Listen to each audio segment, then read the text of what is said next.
ও, good afternoon. সকলে কেমন আছেন? আমি অনেকদিন পর ঢাকা থেকে গ্রামে আসলাম। সত্যি, গ্রামের যে একটা আনন্দ, গ্রামের যে একটা পিওর অক্সিজেন পাওয়া যায়, দীর্ঘ একটা নিঃশ্বাস নেওয়া যায়।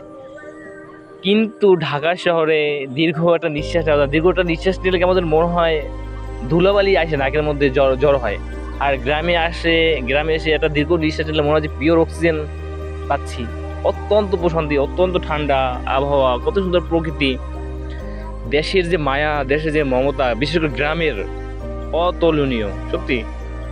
এই চোখের যে একটা আরাম, চোখের যে একটা শান্তি, তা গ্রামে না আসলে আসলেই সত্যি বোঝা যায় না।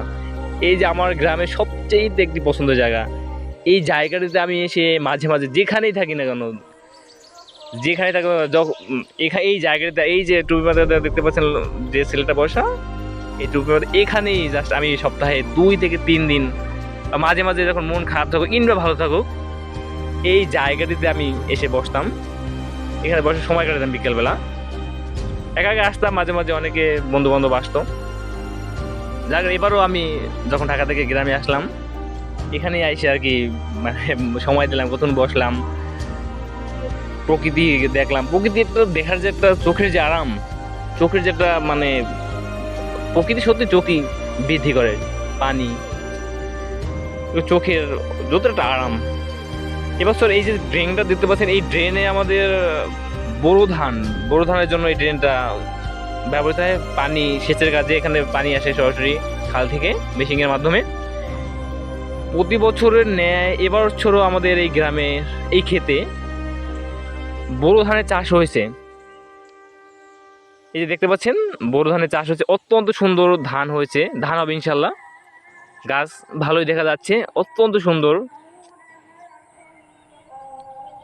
দেখেন কত সুন্দর ধান চাষ। এই যে কাশফুল, আমার সবচেয়ে ফেভারিট ফুল কাশফুল। কাশফুলটা অদিনে হয়তো বা এখন কাশফুলটার সময় না বোধ হয়, আমি যতটুকু জানি। এই যে তারপর দেখতে পাচ্ছেন, অত্যন্ত ভালো লাগে, আমার সবচেয়ে ফেভারিট ফুল কাশফুল। কত সুন্দর ভাবে ফুটে আছে, দেখতে পাচ্ছেন আপনারা, অসাধারণ।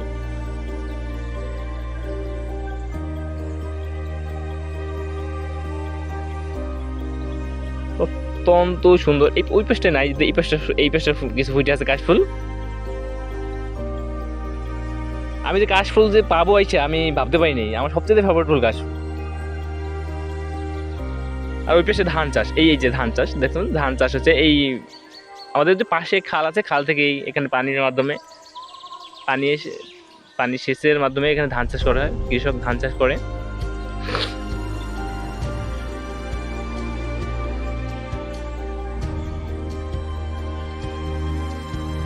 অনেক দীর্ঘ একটা ড্রেনটা আমি আমার ছোটকাল থেকেই দেখতে পাচ্ছি। কত সালে নির্মাণ হচ্ছে সঠিক জানি না, ছোটকাল থেকে দেখতে পাচ্ছি ড্রেনটা। কিন্তু ড্রেনের দুইটা ড্রেনের এই পাশ আর ও পাশ, ড্রেনের এই পাশে ধানের চাষ হয়েছে, কিন্তু ড্রেনের এই পাশে ধানের চাষ হয়নি। এই পাশে রবি মৌসুমের বিভিন্ন শস্য চাষ করা হয়, মরিচ চাষ করে, আলু চাষ করে, বাঙ্গি চাষ করে। এই যে দেখতে পাচ্ছেন, সব জায়গায় হয় না, চাষ করে না, কিন্তু কিছু কিছু জায়গায় বাঙ্গি মানে ফসল চাষ করেছে।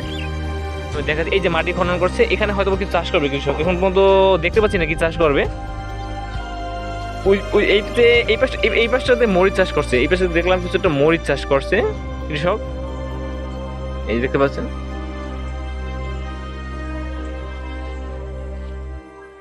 এই পাশটা অধিকাংশই প্রায় পুরো জমিটাই খালি, কিছু চাষ হয় নাই। জানি না কেন এই পাশটা ধান চাষ করলে হয়তো ভালো হতো, মানুষ অন্তত ধান তো পেত। করা উচিত ছিল এই পাশটা ধান চাষ, জানি না কেন করে নাই। এই যে এই পাশে একটা বাড়ি, এটা বাড়ি ছিল, এই বাড়িটা হয়তো বা এখন আর কেউ থাকে না, কেউ বসবাস করে না। বাড়িটা এখন একদম পুরো খালি পড়ে আছে। বাড়ি এই পাশে একটা বাড়ি আছে, এই পাশটা, হ্যাঁ এই পাশটা, এই যে বাড়িটা দেখতে পাচ্ছেন, এই বাড়িতে লোকের বাসা আছে। এখানে মাত্র দুটোই মানে বাড়ি ছিল, একটাতে এখন কেউ থাকে না, একটা থাকে। সত্যি অসাধারণ।